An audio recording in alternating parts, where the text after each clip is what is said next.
Okay, so welcome back to another film review on Coach Cove's B-Ball Breakdowns. As always, I'm Coach Cove. Today we're going to start off with this Knicks versus Cavs Game 5. And I've said in the last two videos, the Cavs this was a very hard game for Cavs fans to watch because the same reasons that we lost Game 1 were the same reasons that we lost this game and the two in between that. So right here, we can see Jalen Brunson's catching the ball in the corner and Darius Garland's closing out. Now, the Cavs that is, have not given ourselves a chance to stay in front of him the entire series. When you're guarding a guy like Jalen Brunson, who's quick off that first step, who is able to get by you with just one dribble, you have to give yourself time to react, and you have to play a little bit off of him. You have to give him some space so you give yourself time to react to his first step. And the Cavs just failed to do that throughout the series. So we'll see right here. I want you to pay attention to Jared Allen. As soon as Brunson gets in kind of a threatening position, Allen just bails on Robinson, and he completely leaves him to go help Garland on Brunson. But that takes him out of rebounding position. You can see Mitchell Robinson's in position to rebound on Karis LeVert right there, who's rotating down from the corner help position. And Jared Allen is not affecting this play one bit. He's helped off Robinson. He's moved to the other side of the lane, but he hasn't affected this shot because Jalen Brunson sees him coming and he pulls up. And this is how the Knicks scored a boatload of their points in this series. They would have either Brunson knocking this shot down, or if this doesn't go in, Mitchell's there to get the rebound. It's the same story here. Allen is coming across the lane to help up on Brunson, but Brunson is able to get to his spot and pull up before Jared Allen gets anywhere close to affecting his shot. He just takes himself out of rebounding position, and you can see Mitchell Robinson crashing down the lane, giving Chetty a good push there, and he gets the offensive tip to go. So I say that the Cavs lost this game for the same reasons they lost the other games in this series, because it came down to Jalen Brunson. We weren't able to stay in front because we were unwilling to sag off and give him a step so that we could react to what he's doing. We lost because of offensive rebounding like that. Jalen Brunson torched us by getting us out of rebounding position and then hitting the pull-up or getting the offensive rebound like we just saw there. And then the Cavs just had zero offensive production. There was very little, we'll get into it here, but there's very little off-ball movement. We run through DG, Darius Garland, and Donovan Mitchell, and we just play entirely reactive to them. So the Knicks are moving on to play the Miami Heat in the Eastern Conference semis, and the Heat were able to win against the Bucks because of how they kind of defended the ball screen coverage. You can see right here, Mitchell Robinson's playing drop coverage on this ball screen. He's retreating. He's not helping up on the screen. He's not blitzing, and there's no hedge. He's dropping. So he gets here, and then he's just retreating to the hoop the whole way. But he is much more willing to step outside of that key than Brook Lopez was versus the Heat. So it's going to be interesting to see how Jimmy Butler and Kyle Lowry kind of attack Mitchell Robinson in this series. I expect that Bam Adebayo is going to have a really big series because if New York plays the screen in this drop coverage the way they're playing it on this, Bam Adebayo is a much more talent. He's much better than Jared Allen. And Jared Allen should be rolling hard off this, but he gets kind of caught up with Jalen Brunson here. I don't expect that to happen with Bam. I think Bam is going to be able to hit this roll extremely hard, and Jimmy Butler's also going to be coming off this hard. You can see Jimmy Butler's going to get a little jump stop right in here, same way Darius Garland does, and then he's going to hit the roll for Bam because Bam's going to be a half a step ahead of where Jared Allen was on that play. I think Bam's going to have a big series against the Knicks. So I got to apologize. This clip doesn't really show the beginning of this play, but take a look at how far Jared Allen is up on Jalen Brunson right here. So Mitchell Robinson has just set a screen on Darius Garland right here, and we've decided that we want to get the ball out of Jalen Brunson's hands. We're going to blitz the screen hard, we're going to hedge it hard, and try and double-team him to make him give it up.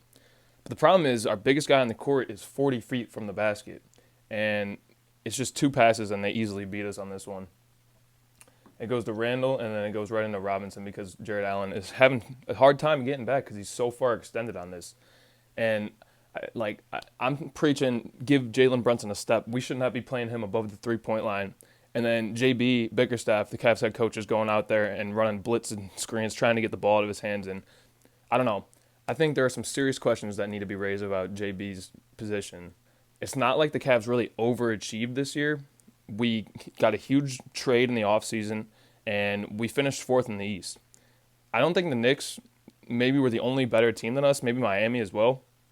But we were supposed to win 40, 50 games, and that's what we did. We didn't overachieve by any means. And then come playoff time, it's just completely flatline, like no life, no competitive edge at all from this team. And that's on the head coach. And a lot of the defensive schemes and a lot of the offense was not good either. So I don't know. I would not be surprised if JB's job is up at the JB Biggerstaff gets replaced this offseason. So we see it again right here. Mitchell Robinson sent the screen on Karis LeVert this time, who's guarding Jalen Brunson.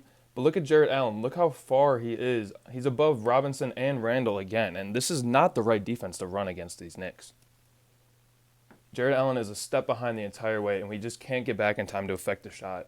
So 2 good examples here of why the blitz and the hard hedge on Jalen Brunson to try and make him give it up just didn't work, and we didn't adjust the entire series. This is game 5. We just haven't adjusted. So getting into the offensive side of things for the Cavs, this is what I'm talking about. Like, we're just playing way too reactive. We got 3 guys spread out. Isaac Okoro is down here in the corner. Danny Green and Cedi Osman. I mean, these guys are shooters. That's what they're there to do. They're there to stand on the wing and knock down shots. But in my opinion, this is the perfect opportunity. Jarrett Allen has just set a ball screen on Donovan Mitchell. This is the perfect opportunity for JB to scheme something up with Danny Green and Cedi Osman on the backside to get some off-ball action to try and divert some attention away from what's going on this ball screen with Donovan Mitchell. But you can see Danny Green's in a position where he's just way too easily guarded. He is not a threat in this spot. Jalen Brunson is easily guarding him, and there's no way that he's going to be able to make a play from where he's at. Cedi, dives, set Danny Green up, or get me a flare screen on something, like get Danny Green to set a flare screen on quickly so Cedi goes to the corner. It's just real stagnant on the offensive side of things. It's like I said, really reactive playing. We're not being proactive and getting off-ball screens and trying to get open looks to set up Donovan to drive, to set up Donovan to kick out and pass. We're just playing off him. We're waiting on him to do something, and then we play off that. This is another perfect example of a case where we just played Jalen Brunson way too high up. We're guarding him way too far from the basket where he's not as big of a threat as he is in the lane. And when you have 2 feet above the three-point line and you're trying to sit in a defensive stance and you're guarding someone with a quick step like Jalen Brunson, you just put yourself at such a disadvantage before the play even gets going. Like I said, you have to give him a step. I'd like to see Okoro, maybe a step outside the key. That's it. Like, have 2 feet below the three-point line so that when he gets up into you, you have time to react. You have some space in between so that when he moves, you have time to react and get back in front of him. We just fail to do that. And anytime he changes direction, we're a step behind. So this next play is a great example of what can happen if you are working off ball to try and get looks. This time Cedi bumps Obi Toppin right here, and that frees up Evan Mobley in the lane right here. So it's a simple ball screen. But because there is it's a simple dribble handoff rather. But because Cedi makes this little bump and keeps Obi Toppin from crashing into this lane, Obi Toppin is late getting back to help in the middle. And that's what can happen if you just do a little thing on off ball and you're trying to just be a little bit more proactive on the offensive side of things. You get open looks like this, and the Cavs just failed to do that. We didn't have a whole lot of sets called. Nearly every play we were playing reactive off Donovan and off Darius, waiting for them to do something. But this time you can see that Cedi just gives this little bump. He gets in Obi's path to the middle of the court, and that's what frees up Mobley. If Cedi doesn't hit this dude, if Cedi doesn't hit Obi right here, he's going to crash metal. He's going to read this. He's going to see if Chedi's out here on the wing rather, and he's just like playing reactive how we have been. Obi Toppin's going to be able to jump this pass and get in the lane and stop Mobley from getting to the hoop. He almost gets there regardless. But he's a step late because Cedi made that bump. So more than anyone, I put this series on JB for not really scheming up any offensive sets like that and not adjusting to anything on defense that the Knicks were doing. And then I put it on Jarrett Allen as well, who just got bully-balled by Mitchell Robinson and Isaiah Hartenstein throughout the series. You can see him right here. Again, way too high above the three-point line. And we saw him helping off Mitchell Robinson and setting up the offensive rebounds. But this one here, he's just he looks lost. This dude played 40 minutes for us. And he's running out to the corner while Josh Hart's crashing. I can't explain to you what would be going on inside Jarrett Allen's head on this play. Because he really just looks lost out there. Okay, moving into the Lakers-Grizzlies Game 4. This game went into overtime. LA was up 2-1, and they end up winning this one in overtime as well. Take the 3-1 series lead, but Memphis responds in Memphis. And they're going to be going to Game 6 in LA. And we're going to take a look at why Dillon Brooks had such a negative plus-minus. I think he was like minus 18 or 19 when he was on the court. His defensive effort was really poor. We'll get into that later. But here we see him setting a ball screen for Ja on Jared Vanderbilt. But notice how Jared Vanderbilt, he gets physical with Dylan Brooks early on this screen. He gets into him and he takes up the space that Brooks is looking to fill, which is he does a really good job of kind of displacing him without committing the foul. So Dylan Brooks, he has to reset. So when the screen is being forced this hard, when there's a screen and then a rescreen like this, D'Lo, one of my favorites, Ohio State guy, he's not a good defending point guard. D'Lo, you got to step up and make Ja cross over again. So Jared Vanderbilt does a good job. He gets into Dylan Brooks early, and he gets physical with him, and he forces Ja to cross over. Ja is not comfortable coming off this screen because Jared Vanderbilt did a really good job here. But since Dylan Brooks is forcing this so hard, D'Lo's got to step up. I think you got to blitz this. You got to do something. You got to head it hard to make Ja either cross over and give us more time to help get into rotation, just keep him from the hoop, or make him give it up. But this time, we're playing drop coverage. D'Lo doesn't step up. He stays flat-footed. He's trying to give himself a step, kind of like I was talking on Jalen Brunson. But like I said, D'Lo, he's not a very good defending point guard, and he can't play D on Ja. Ja is just going to go right past him every time. That's why Jared Vanderbilt's guarding him. But they get the switch here because D'Lo refused to step up. They're playing drop coverage, and Ja's able to get right to the hoop, go right around him. Another thing I want to point out, the two guys who are closest in help are LeBron and AD, and they both stay flat-footed as well. So Superstar's not really playing a whole lot of defense in this series. The very next possession, here's LeBron making a skip pass. It's a hell of a pass right here. He reads AD. He reads AD getting into Jaren Jackson right here. He sees that Jared Vanderbilt's going to be open for three on the corner. Not really a particularly strong closeout from Jaren Jackson after he gets around the screen. And it's not a particularly good screen either from AD. It's just enough, and LeBron does a really good job to read it. Timing is perfect. Jared Vanderbilt catches it in rhythm and hits the shot. So I'm not a huge fan of Anthony Davis. He gets really bullied here by Xavier Tillman, and he's been hurting the Lakers on the boards throughout this first series versus Memphis. And it really does raise some questions about what he's going to do against teams. They're going to play probably the Warriors next round, and Draymond's going to be extra physical. Looney's going to get physical. They're coming off a really physical series with the Kings right now, and they're going to be amped up and ready to go. And I just don't know if AD is going to be able to match that intensity level. Looking on from there, too, they got to play the Suns or the Nuggets after that if they move on versus the Warriors. And you got guys like DeAndre Ayton and Bismack Biyombo who are going to be crashing the glass hard. Jokic, Jeff Green, veteran guys who know how to rebound, and they know that AD struggles to be physical down there. And I don't know if he's going to be able to answer the call physically on the rebounding end of things for the Lakers. We can see on this one, Xavier Tillman's just having his way. One simple swim move off the Ja Morant missed three, and it's a kick out to Luke Kennard, and it's an open three.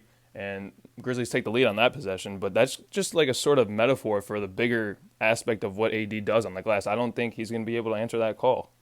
Now, with that being said, Anthony Davis is a massive threat on the offensive side of the court. He's a really elite playmaker for how big he is and his size. And the things he does one-on-one on the block are things that nobody else in the NBA can do. And he's really a one-of-a-kind talent in terms of the offensive side of things. But he's slow, and I'm not going to change my opinion on his rebounding and his work ethic and his effort.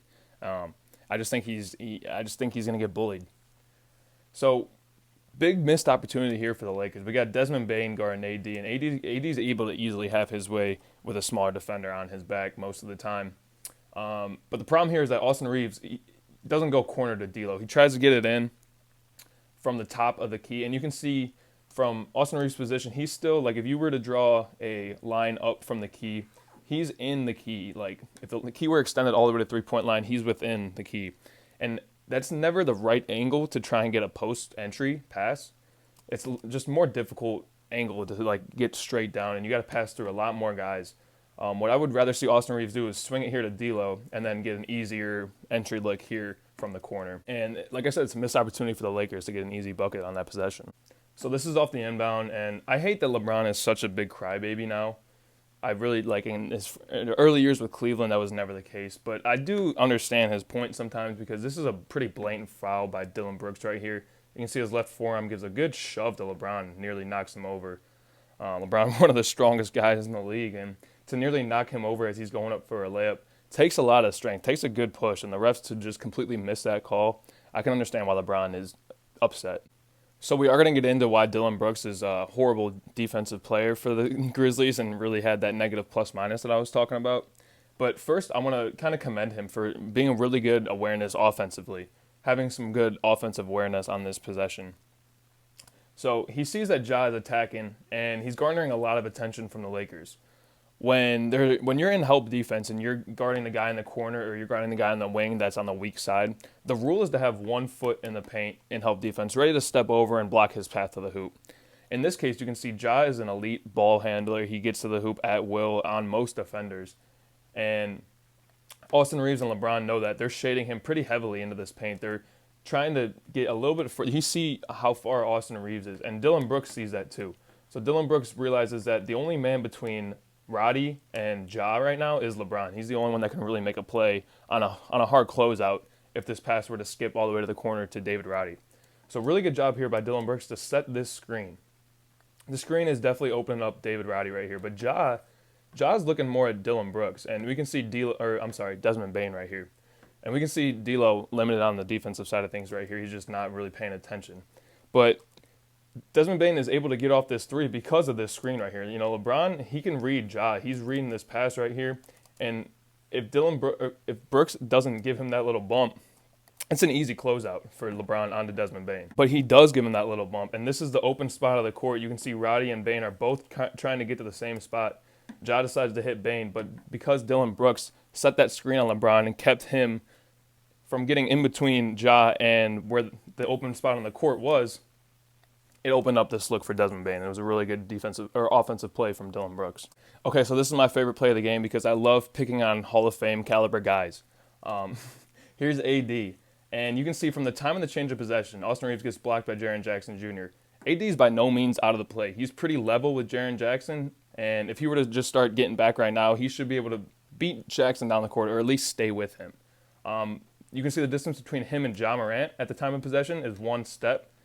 You know, AD is not more than 5 feet. He's an arm's width basically apart from Ja. But Ja gets the ball up, he starts pushing, and he really separates this gap because AD is so dang slow. No hustle out of AD right here. They actually get him all the way out of the shot. But watch Ja Morant. Ja passes it up, he stops. He's flat-footed. So Ja Morant is able to get up the court, stop completely, and still beat AD down the court. I mean, there's really not a whole lot to say. I'll just let you guys watch this again. Absolutely zero hustle. He does beat Jaren Jackson down, but if he were to hustle, you know, you can stop this play from happening. You can stop Ja Morant from getting to the hoop so easily. D'Lo and JV, Jared Vanderbilt, they got to communicate a little bit better. I didn't really realize that until now. That the only reason that I'm really picking on AD is because these two guys both hop to the ball, and then they're not able to get back. But still, I'm gonna hold true to what I said about AD. So again, I'm going to pick on AD. I think he really messes up the Lakers' rotation on this play by not stepping up. You can see Austin Reeves has pretty much beat the whole way off this double ball screen handoff sort of action for Desmond Bane. So Austin Reeves has beat the whole way. At this point, AD, he's got to step up and stop the ball. I think Jarrett Vanderbilt is in a good spot to close out to Ja Morant right here. He's got to stay pretty attached because Ja is such a threat. But what I see is AD's got to step up. LeBron's got to go to XT right here, Xavier Tillman in the lane. And then we leave Jaren Jackson open in the corner. We just buy time for Austin Reeves to get back in front. If AD steps up, that does buy Austin Reeves time to get back in front. And once that happens, we can recover and try and help back out to the corner on Jaren Jackson. But you can see we got D'Lo stepping in, and AD is not. I think, from what I see, Austin Reeves has beat the whole way. AD's got to step up, and LeBron, this becomes your guy. This becomes LeBron's responsibility once AD steps up. But AD does not step up, so no one stops the ball. And Desmond Bane just gets an easy shot right here. So this is a really solid set here for Memphis and really poor defense again by D'Lo. We can see this double screen's coming up first, and it starts with this first initial screen from Jaren Jackson. Jaren Jackson sets a good one on Jared Vanderbilt and forces this switch. So now LeBron's guarding Ja. He's the only one in front because they got this switch right here. And the second screen, the angle is also good. This one allows Dillon Brooks, the screen on LeBron right here, it allows Ja to start getting downhill here. Because Dillon Brooks is kind of setting, you can see his feet are sort of angled this way. They're not really straight up to the sideline. They're angled just a little bit. And that allows Ja to start coming downhill. D'Lo, I mean, you can watch D'Lo. He just stays straight up the entire possession right here. D'Lo does nothing to step in the lane. He literally just says, I'm not going to guard Ja. But at the same time that that's happening, Desmond Bane, is coming off this Xavier Tillman down screen, So the same time that this is happening, Desmond Bane's coming off this down screen. And Desmond Bane does a really good job not to be lazy. He sees that Roy's going to mirror him. He's going to come through this screen and tail him the whole time. So Bane makes the right play by curling this screen. If he's just out here in the corner, Roy might be able to step in that passing lane that Ja delivered the ball to Xavier Tillman into. If Bane instead goes to the corner, Roy doesn't have to come off as hard, but because he's curling this, Roy stays sped up the entire way, and he's more worried about what he's doing against Bane than stepping in this passing lane right here. So because the poor defense from D'Lo and because the two good screens from Brooks and Jaren Jackson, AD is forced to step up on Ja, and because Desmond Bane curled it and wasn't lazy coming off that screen, Roy wasn't there to step in the lane. This is a really good set design from Taylor Jenkins, Memphis's head coach. They take it on this one. They take advantage of the fact that AD is stepping in the lane, and we got a guy guarding the inbounder. So usually the guy guarding the inbounder is the one in the lane. It's usually one or the other. Usually you don't have a guy in the lane guarding the rim and a guy guarding the ball trying to deflect the inbound pass. If there's a guy in the lane, it's usually a guy who's guarding the ball, and then no one's guarding the inbounder. But the inbounder is Ja Morant, so they really do draw up a good set here. You can see it's just an easy screen here for double Desmond Bane. They bring him off too. And they take advantage of the fact that Lakers are playing this sort of defensive scheme. AD's all the way down here in the lane, and there's only two people to guard three guys in white. And Xavier Tillman gets right in LeBron's way and frees up this open look for Desmond Bane on the wing. We'll see it in full speed one time.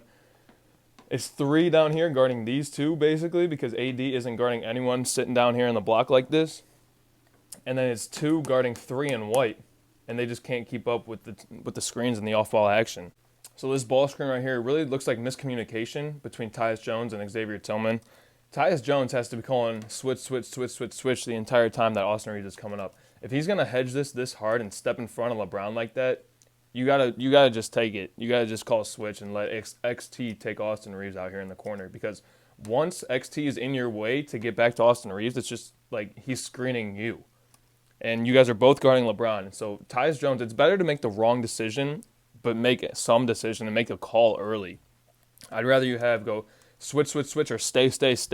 That way you can have XT either fighting through or just going to Austin Reeves. But this time they kind of get caught in between. And I would imagine that Tyus Jones didn't make a call either switch or stay on this screen, because they both end up guarding LeBron and no one takes Reeves. They just get caught out right in the middle. So in these last couple minutes of the fourth quarter here, we're going to get into how Dillon Brooks really didn't do his job defensively. You can see he's guarding LeBron right here, but he's not really guarding LeBron. If you watch him, he's kind of playing off AD. He's kind of reading AD's coming to set this screen, and watch him jump towards the ball right there. He's reading that AD's coming to set this screen on his left side, and he's trying to get out in front of that, and he's trying to go over it early. He's trying to negate the screen. But that little jump towards the ball, now he's way too close to LeBron. This is how the Cavs are guarding Jalen Brunson. And LeBron also has a quick first step. And he's able to get right past Dillon Brooks because he was playing AD and not the ball handler. And that just sets us up to be a step late on our defensive rotation. So now Dillon Brooks is out of position. LeBron's got him on his hip. So Xavier Tillman's got to help off AD, and he's got to step in the lane right here. LeBron makes this pass to AD, and Ja's there to put up a hand. It's just a better shot from AD on this possession. But just to reiterate, the reason that AD was open right there is because Dillon Brooks stepped up like that, got himself out of position, forced the rotation to be late, and then just ended up being an open shot for Anthony. So this next one is kind of a similar deal.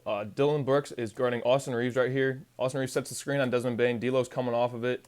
We're pretty good on this dribble handoff right now. It looks like we're going to switch right here. So Desmond Bane's guarding AD now. Jaren Jackson's taking over D'Lo.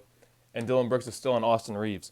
But this is just a really poor closeout. He kind of does the same thing and just closes that gap a little bit too much and forces himself to be a step behind off the first step, because this closeout is really poor. So Austin Reeves already has the ball. He's looking to shoot.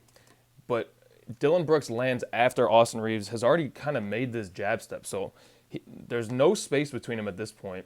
And he's really not on balance because he's just landed. He lands late. Austin Reeves catches the ball and makes a jab before Dillon Brooks lands on this closeout. He's definitely a step high. He's way too high on this closeout. I'd like to see Dillon Brooks close out to about right there. If you land about right there, you got a hand up. You can sort of affect the shot, but you also give yourself time to react to what Austin Reeves is going to do with the basketball. You can react to his jab step, and you can be able to stay in front. But by closing out late and landing even further from the hoop, even closer to Austin Reeves, you don't give yourself any time to react. and now you're off balance because you landed after he has already jabbed. He's going to get by you on the first step. It's exactly what happens, gets everyone out of position, and then we're a step late on the rotation, and then D'Lo hits us, burns us with a 3. So we're moving into Game 5 of the Warriors versus the Kings in Sacramento. Light the beam. Golden State, they ain't letting that happen. In the last video, I talked about how Darius Garland, he looked kind of reluctant to sort of make this backdoor option a threat. And like I said, they get it going early. So the Knicks played Darius Garland and Donovan Mitchell the same way that the Kings play Klay and Steph. Klay's a threat coming up to look for this off-ball screen, looking for the three-point shot, maybe curling it to the hoop or whatever. And Horter knows that. He's trying to mirror him on the wing and take that option away. But Klay, as you can see, he makes that backdoor option, that attack to the left side of the hoop, a threat early on in this game, because he knows if he changes direction and makes this a threat, then maybe he can fake out, fake in, and then get a step going back to the three-point line. Get his step that way by making this option a threat early on. We saw in the last video where I kind of pointed out that Darius Garland, he just seemed reluctant to sort of make this backdoor option a threat. He seemed a lot more comfortable just getting to his right hand and coming off the ball screen, even if it meant being a lot more sped up than maybe we would have liked on the offensive side of things. So two of the biggest reasons that the Warriors were able to take this Game 5 in Sacramento were the fact that Draymond was looking to score early. He was trying to get to the hoop. And Klay and Steph were both doing a lot off ball to try and get themselves open looks. So we can see right here, Curry's working hard off ball. He's trying to get an open look. Sets a screen on Wiggins right here. Wiggins is going to the hoop. They get this switch, and Steph's going to come off this dribble handoff with Draymond. So Draymond reads this super hard hedge. They're blitzing this off the handoff. They're trying to keep Steph from hitting this pull-up 3. And Draymond reads that Sabonis is really just out of position after the handoff, and he slips right to the rim. And because he makes that decision so quickly, things that Jared Allen really failed to do in the Knicks versus Cavs series, he's able to get downhill and lob it up to Wiggins there for the easy 2. And because Draymond was attacking early and looking to get to the rim, it freed up a lot of the other things on the wings and in the middle of the paint like we just saw with Wiggins. So exactly the same thing here, except this time Sabonis doesn't blitz super hard. He doesn't respect the Curry 3 off the dribble handoff, and Curry just steps up and hits it. So it's really hard to guard this Warriors team when they're all clicking like that. When Draymond's cutting to the hoop and Steph is able to just come off the handoff and you're not going to blitz it and hit that shot, it's really hard to guard this Warriors team. Again, we see another example. They just keep going back to this Draymond Steph, either dribble handoff or a high ball screen.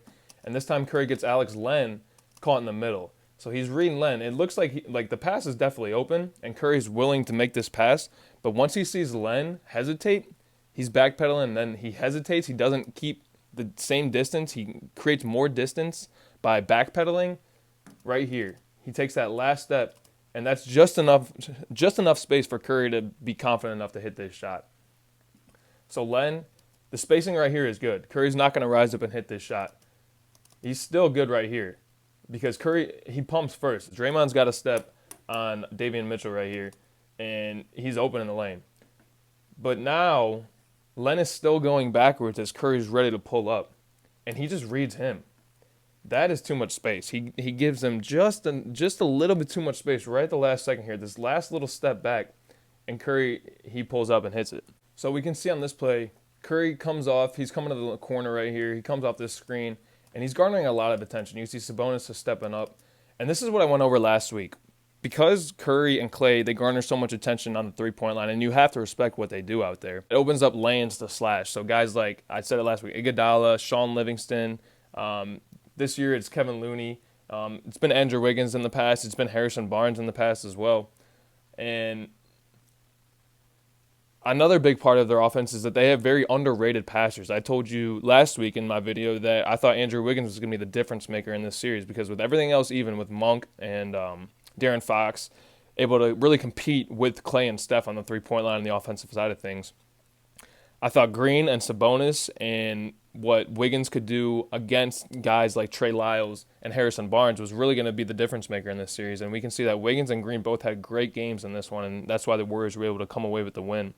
But another big part of the Warriors' offense that really doesn't get a whole lot of attention is their ability to pass the rock. So Wiggins right here, he's been in the system, the Steve Kerr system, for a couple years now, and he's patient enough to know that not to force this look to Steph right here. He reads Sabonis, and he sees Looney cutting.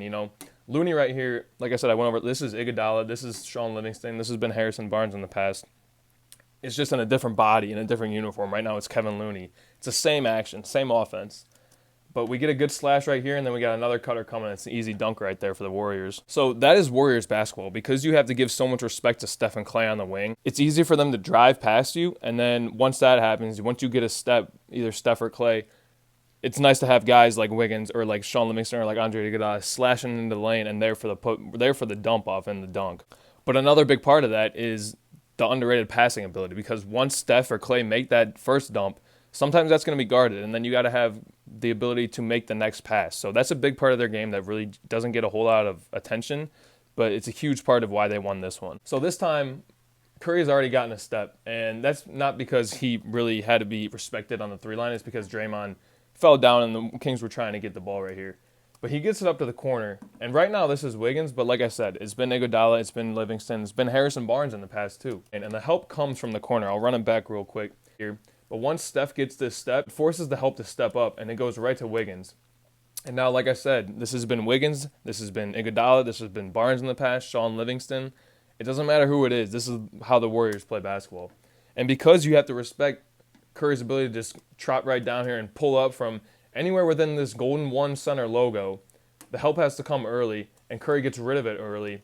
And like I said, Iguodala, Livingston, Wiggins, doesn't matter. They're all making this play. That's Warriors basketball. So it's a 3-point game. We're going to be down under a minute here. And this is an absolutely unbelievable shot right here from Andrew Wiggins. I told you guys he was going to be the difference maker in this series. And to just hit this game ceiling sort of clinching, almost series clinching sort of shot right here, really big time from Wiggins. Then they're going to need to rely on him if they want to make a run deep into the playoffs. Like I said, they're going to probably play the Lakers in the next series. And I'm really excited to see that series. I don't know how it's going to go, but if AD doesn't play defense, then the Warriors are getting Draymond and Wiggins and Looney, they're going to eat him up. They're going to eat his breakfast, lunch, and dinner. If AD and LeBron want to play flat-footed and don't want to play defense, and Steph Curry and Clay are being able to attack D'Lo and Jared Vanderbilt off the wing, it's not going to go good for the Lakers. I think my two favorite teams in the West are the Warriors and the Nuggets, and my two favorite teams in the East are the Heat and the Celtics. So I think that it's going to be really interesting here in these Eastern and Western Conference semi-rounds, but I don't know what's going to happen. We're going to keep tuning in, though. We're going to keep locked on these playoffs on this channel. So if you're enjoying these film reviews, I really appreciate you guys tuning in. I hope that you guys are learning something from what we're able to do here and breaking down the game of basketball. I know I'm really learning a lot by doing these, so it's really helping me out. I'd appreciate any feedback that you guys are willing to give me, anything that you want to see on the channel, anything that you don't like seeing on the channel. I'm all ears. But yeah, just once again, thanks for tuning in. Keep loving, keep living, keep learning, and yeah, see you later.